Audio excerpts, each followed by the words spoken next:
Now we will practice some exercises related to Lrid Lakara. Namaste Mahodaya, I am Radhika Raghavan. Or Radhika. Okay, Radhika Bagini. No. Okay. Namaste. Can you tell the forms of Vad Dhatu in Lrid Lakara?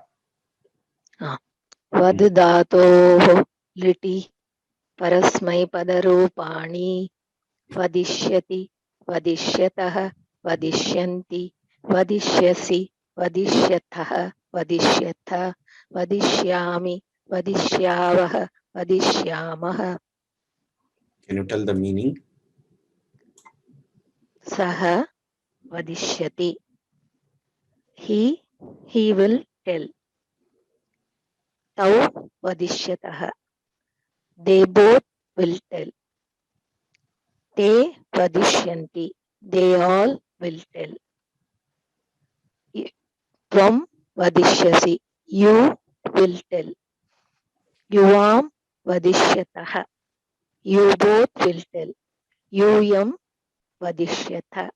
You all will tell. Aham Vadishyami. I will tell. Avam Vadishyavah. We both will tell. Vayam Vadishyamah. We all will tell. Uttamam. महोदय एकः सन्देहः अस्ति पृच्छामि वा?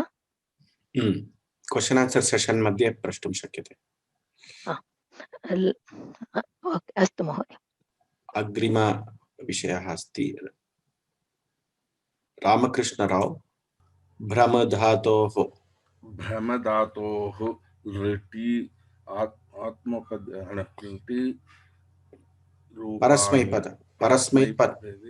परस्मैपदी रूपाणि भ्रम भ्रमिष्यति भ्रमिष्यतः भ्रमिष्यन्ति भ्रमिष्यसि भ्रमिष्यतः भ्रमिष्यथ भ्रमिष्यामि भ्रमिष्यावः भ्रमिष्यामः भ्रमिष्यति.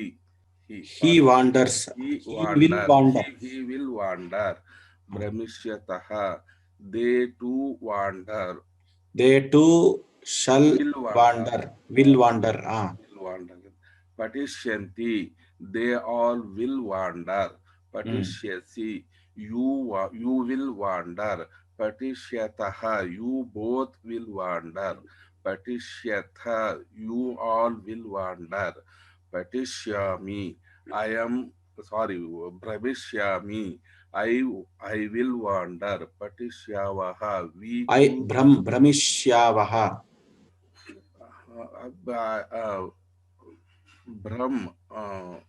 Brahmishyami. I will wander. Brahmishyavaha. We too will wander. Brahmishyamaha. We all will wander. Very good. Soumya Harish Kumar. Ram सर। जप धातोः लिटि लृटि परस्मैपदरूपाणि जपिष्यति जपिष्यतः जपिष्यन्ति जपिष्यसि जपिष्यथ जपिष्यथः जपिष्यथ जपिष्यामि जपिष्यावः जपिष्यामः. He will chant. They japishyatah. They too will or shall chant. Japishyanti. They all or will chant. Japishyasi. You will chant. Japishyatah. You too shall chant. Japishyatha. You all shall chant. Japishyami.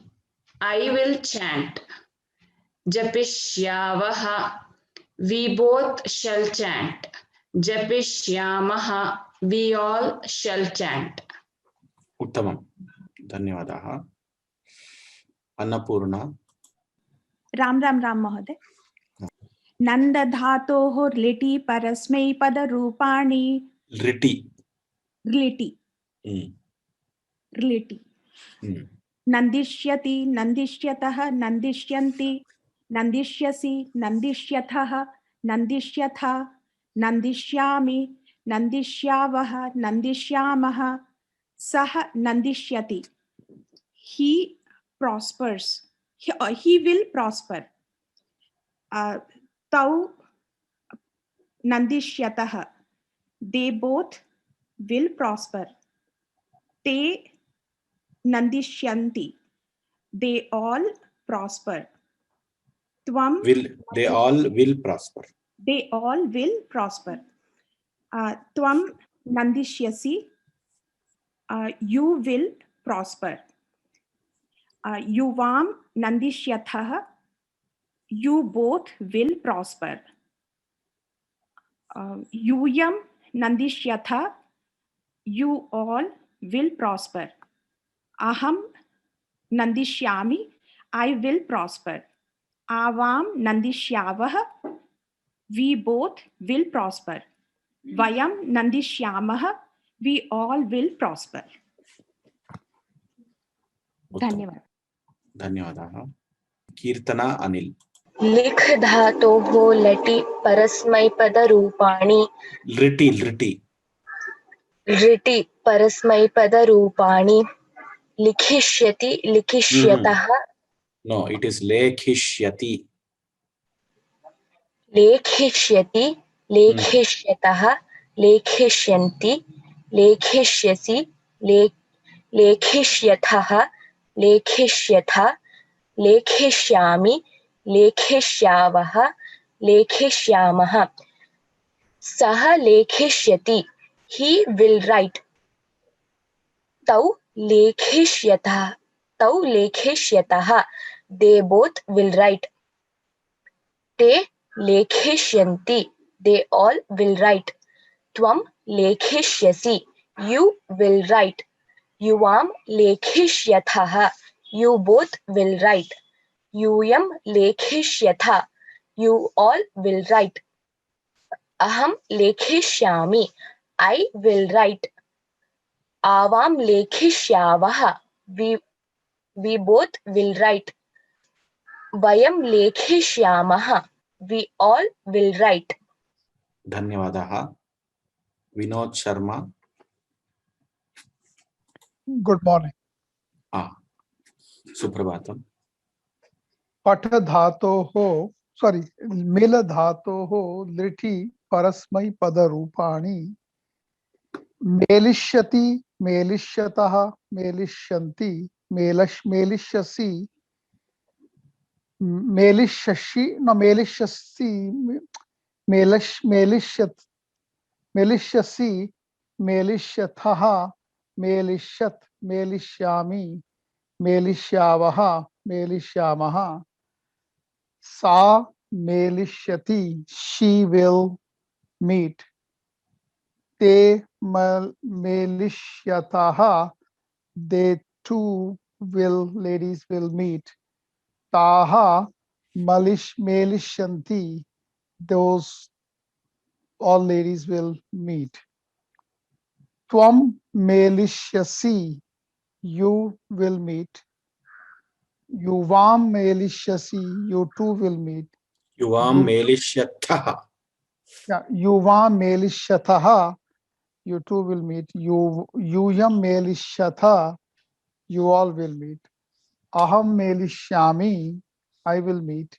आवां मेलिष्यावः. We too will meet. वयं मेलिष्यामः. We all will meet. धन्यवादः महोदय. कामाक्षी कार्तिक. नमस्कारः महोदय. नमस्कार. त्यज् धातोः लिटि परस्मैपदे रूपाणि परस्मैपदरूपाणि. त्यक्ष्यति. No, the form is tyakshyati. त्यक्ष्यति त्यक्ष्यतः त्यक्ष्यन्ति त्यक्ष्यसि त्यक्ष्यतः त्यक्ष्यथ त्यक्ष्यामि त्यक्ष्यावः त्यक्ष्यामः सः Very good. सः त्यक्ष्यति he will leave तौ त्यक्ष्यतः they both will leave ते त्यक्ष्यन्ति they all will leave त्वं त्यक्ष्यसि you will leave युवां त्यक्ष्यतः you both will leave यूयं त्यक्ष्यथ you all will leave अहं त्यक्ष्यामि I will leave आवां त्यक्ष्यावः we both will leave वयं त्यक्ष्यामः we all will leave धन्यवादः.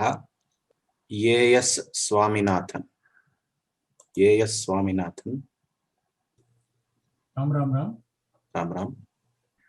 सृज धातोः लृट्कार परस्मैपदरूपाणि We will try to tell Riti Parasmai Padarupani. See, I'll tell you what is the why we are following that Riti. Now, Rit Lakara, if you tell, technically speaking, I have also written in the slides just so that you don't get confused. I have also used the term Rit Lakara in my slides. Technically, Rit plus Lakara, we have learned the Sandhis. Rit Lakara, the letter La after T is a Mridu Vyanjana. So it will become Rid Lakara. So that is why, in order to remember that it is Riti, if we tell Riti, it will be nice. Otherwise, we have to tell Rid Lakara, technically speaking, because the Sandhi, Jashtva Sandhi takes place.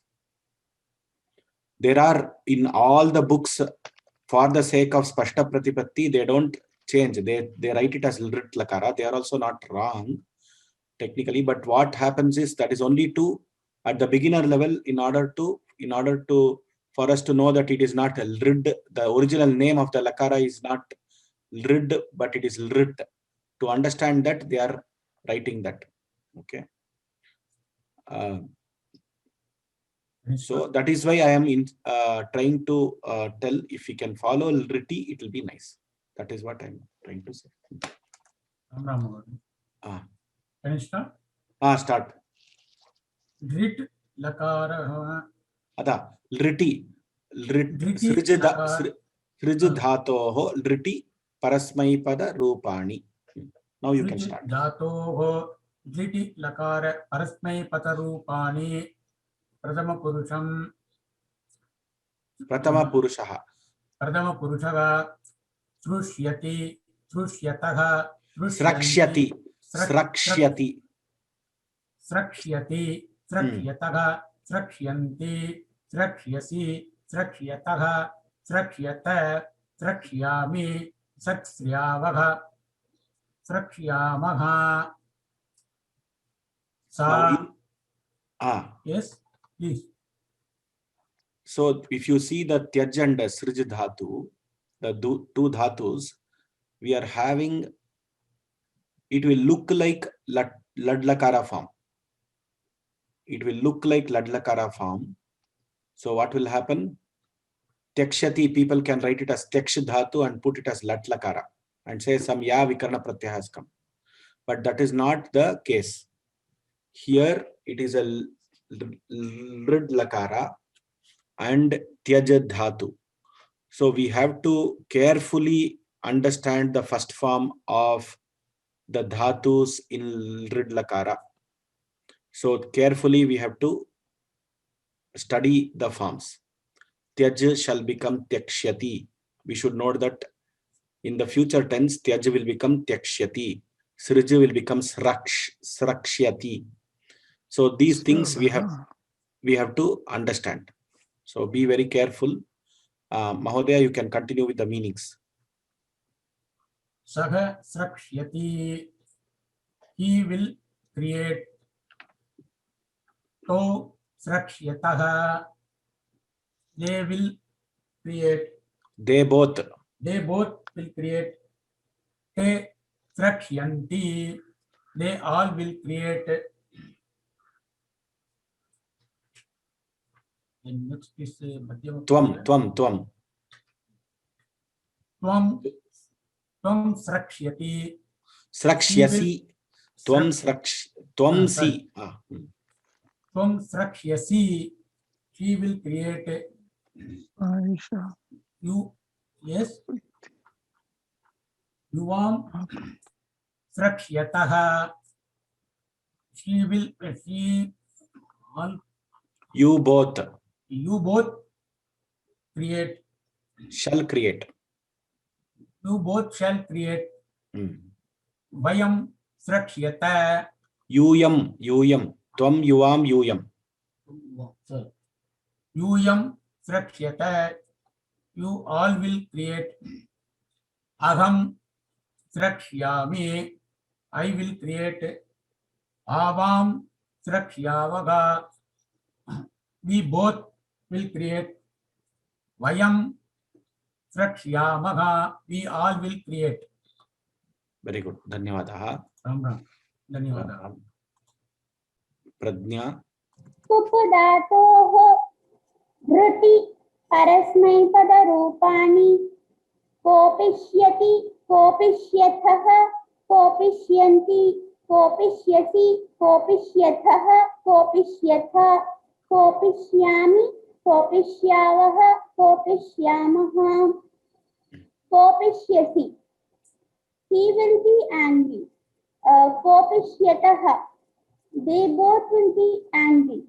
Kopishyanti. They all will be angry. Kopishyasi. You will be angry. Kopishyatha. You both will be angry. Kopishyatha. You all will be angry. Kopishyami. I shall be angry. Kopishyavaha. We both shall be angry. Kopishyamaha. We all shall be angry. Excellent. Uttamam. Pradnya, excellent. Neel Shetty. Ram महोदय. भूधातोः परस्मैपदरूपाणि लिटि परस्मैपदरूपाणि भविष्यति भविष्यतः भविष्यन्ति भविष्यसि भविष्यथः भविष्यथ भविष्यामि भविष्यावः भविष्यामः. सः भविष्यति. He will be. तौ correct. तौ भविष्यतः. They both will be. ते भविष्यन्ति. They all will be. त्वं भविष्यसि. You will be. युवां भविष्यतः. You both will be. यूयं भविष्यथ. You all will be. अहं भविष्यामि. I will be. आवां भविष्यावः. We both will be. वयं भविष्यामः. We all will be. Uttamam. धन्यवाद. Sir, can you hear me now? Shreya Mohan. Yeah. Okay.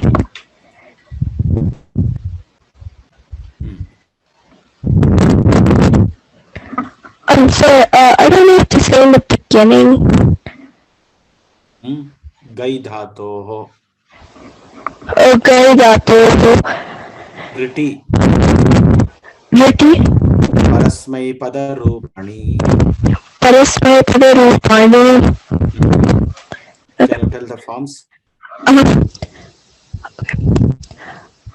1 second.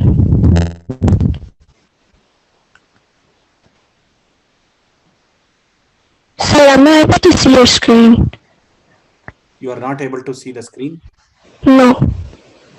1 second. Just see if you can now see the screen. Okay, now I can see. Okay. Gasyati, gasyatah, gasyat. Oh, I can't see your screen again, sir. Okay, there is some problem with the Zoom instance that you are using. So you have to uninstall Zoom and reinstall Zoom. Otherwise, I have to make you a panelist, and then only you are able to see everything. Oh, okay. I'll try living in a. Okay. कोऽपि अन्यः वदति वा? श्रीनिवासन अय्यर. राम राम. हाँ. गै धातोः ऋटि परस्मैपदरूपाणि. सः गास्यति. He will sing. तौ गास्यतः. They both will sing. ते गास्यन्ति. They all will sing. त्वं गास्यसि. You will sing. युवां गास्यतः. You both will sing. यूयं गास्यतः. गास्यथ. You all will sing. अहं गास्यामि. I will sing. आवां गास्यावः. We both will sing. वयं गास्यामः. We all will sing. उत्तमं. Very good. Excellent, sir. धन्यवादः. धन्यवादाः. I think Srinivasan Iyer, he is a great singer and a Nama Sankirtana specialist. Ram Ram. Ram Ram Ram. That is why this dhatu itself is coming for him. It is not coming for others. Bhagavad Anugraha. Bhagavad Anugraha asti. Usha Chandrasekharan. Nam dhatu vaji. Nam dhatoho. Nam dhatoho riti parasmaipada rupani namishyati. Namsyati. So this is so these forms we should be very careful in the future tense. Namsyati. Namsyati. Namsyatah. Namsyanti. Namsyasi.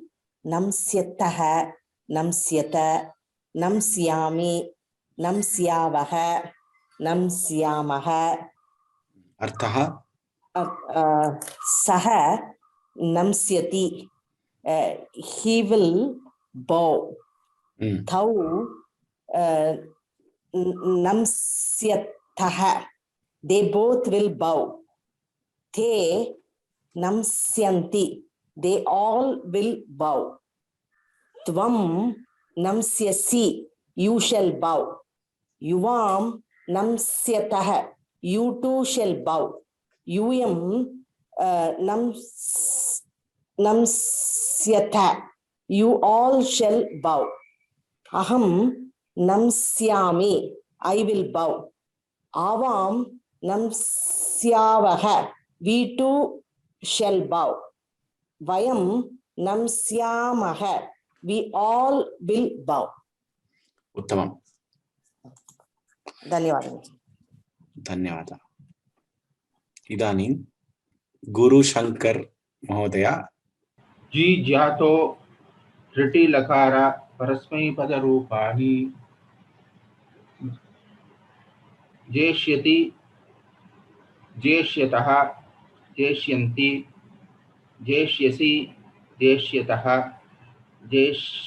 जेष्यता जेष्यामि जेष्यावः जेष्यामः. उत्तमम्. Meaning, sir? Meaning. Sa jeshyati. He will win. Tau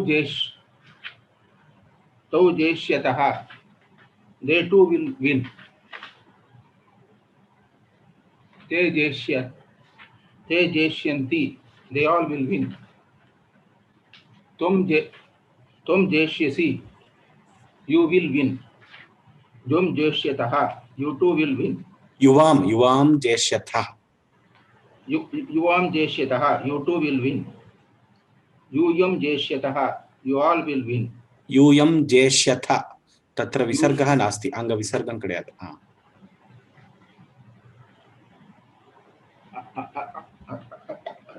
Aham Jeshyami, I will win. Avam Jeshyavaha, we too will win. Vayam Jeshyamaha, we all will win. Uttamam. Ati uttamam. Dhanyavadaha. Very nice, sir. Thank you. Usha Shri.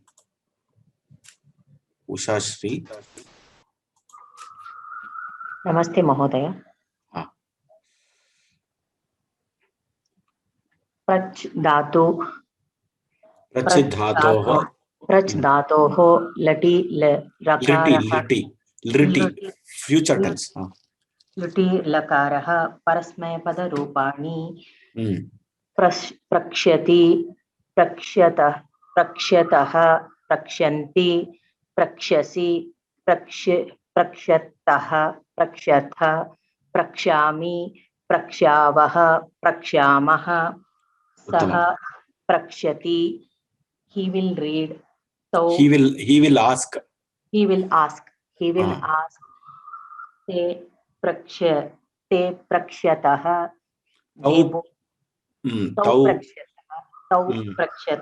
they both will ask ते प्रक्ष्यन्ति they all will ask त्वं प्रक्ष्यसि you will ask युवां प्रक्ष्यतः you both will ask यूयं प्रक्ष्यथ you all will ask अहं प्रक्ष्यामि I will ask आवां प्रक्ष्यावः we both will ask वयं प्रक्ष्यामः we all will ask. उत्तमं धन्यवादः. So प्रगुण पुराणिक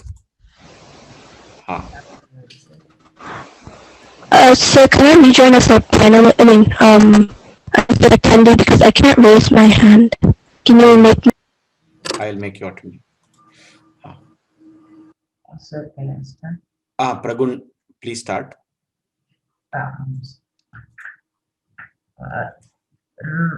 Rohishyati, rohishyatah, rohishyanti. It is not rohishyati nasti, rokshyati. Rokshyati, rokshyatah, roksyanti. Roksyasi, roksyatah, roksyatha. Rokshyami, rokshyavah, rokshyamah. Uttamam. Saha rokshyati, he grows, he climbs. Tau rokshyatah, they both climb. They both will climb. They rokshyanti, they all will climb. Sah Tvam rokshyasi, you. Tvam rokshyasi. Tvam rokshyasi, you will climb. Yuvam rokshyatah, you both will climb. Yuyam rokshyatha, you all will climb. Aham rokshyami, I will climb. Avam rokshyavaha, we both will climb. Vayam rokshyamaha, we all will climb. Now, Pragun started with the meaning as to grow. So Ruhudatu has got to climb, to grow. Both can be the meanings. Lata Vidyaranya. Namaskaram. Through dirgha asti kila? Dirgha asti. तृ धातोः लृटि परस्मैपद रूपाणि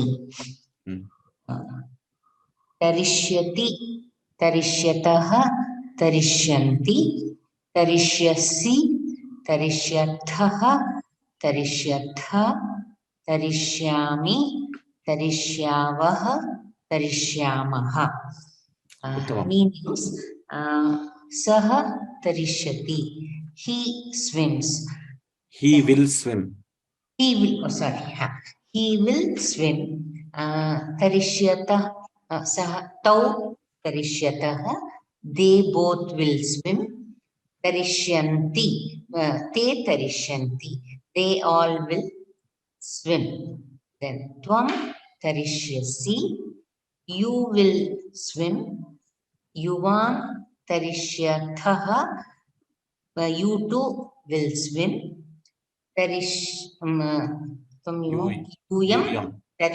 यूयं तरिष्यथ you all will swim अहं तरिष्यामि I will swim आवां तरिष्यावः we too will swim आवां वयं तरिष्यामः we all will swim.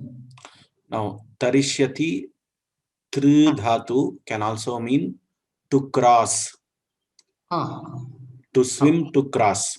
Samsara sagara taranam. Okay. Dhanyavadaha. Now Jhansi Lakshmi. Sir, are you able to hear me? Yes. Now. Okay. Yeah. So bhavatya kim karaniyam ityukte, you have to read the sentences, all the sentences, and then convert these sentences into bahuvachana. Okay. Now tvam pasyasi tvam jalam pasyasi tvam shuddham jalam pasyasi tvam pratah shuddham jalam pasyasi. So what is the meaning of pa dhatu here? Swim. No, jalam pasyasi. Flow. Shuddham jalam pasyasi. Pure jalam. Pasyasi, is it drink? Yes. Piba. So it is pib dhatu. You're excellent. You have guessed it right. Pib dhatu.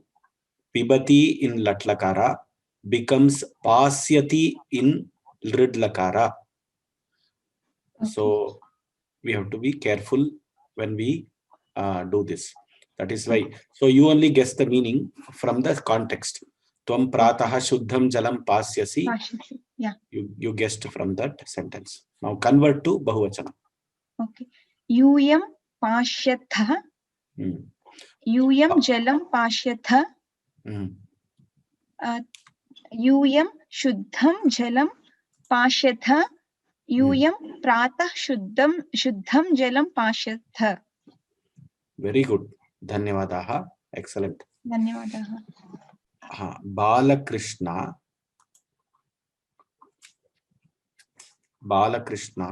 Mahodaya. Now you have to tell the form as indicated. Brahm dhatu 3.1. 3.1 means Uttama Purusha Ekavachana. Balakrishna Mahodaya.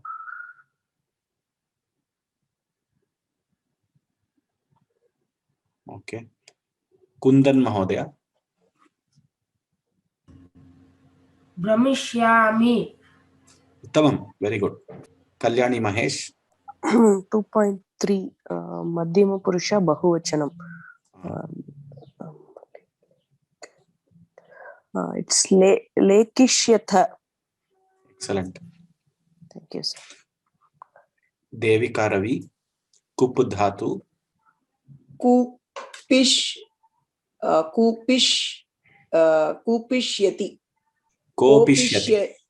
Kopishyati. Dhanyavadaha. Very good. Sitaram Subramanian. Ishtataha. Stha dhatu in lat lakara, that is present tense, it is tishtati. But in future tense, it is Sthasyati only. So now Madhyama Purusha Dvivachana. We are 2.2.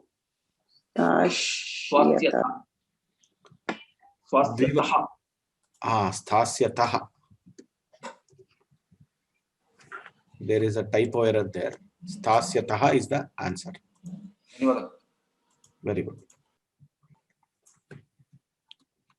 So this we finished. Khad. Khadishyanti. I will please ask, then you can tell. Sharvarohita. This is the next section. Sharvarohita. Sharvarohita. Yes, sir. Can you change to Ladlakara? Sir, I should change this to Latlakara, sir. Yes. Correspondingly, Kridishyanti is which Purusha, which Vachana? Prathama Purusha. Sir, Prathama Purusha Bahuvachana. So for Creed Dhatu, Prathama Purusha Bahuvachana in Ladlakara, what is the form? Kridanti. Very good. Now, Ravi Kumar Peri for Pasyatha. Pasyatha, Latlakar, Madhyam Purusha, Bahuvachanam. Latlakar, Madhyam Purusha Bahuvachanam will be Pibatha. Pibatha. Very good. Ravi Kiran Jana. Gayami. Gayami. Excellent. Next. Jyotsna. Amod. Jeshati. Ji dhatu. Jeshyataha. Jiyataha. Jeshyataha is Prathama Purusha Dvivachana.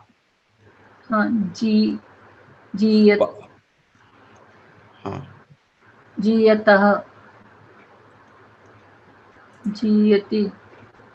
Jiyataha. Shruyate va Mahoday? Na Shruyate. Jeshyataha is Prathama Purusha Dvivachana. So what should be the answer? Now Prathama Purusha Dvivachana. Jiyavaha. No. Not Jiyata. Jayataha. Prakshyamaha. Ravi Shankar Ranganath. Namo Namah Mahodaya. Prakshyamaha.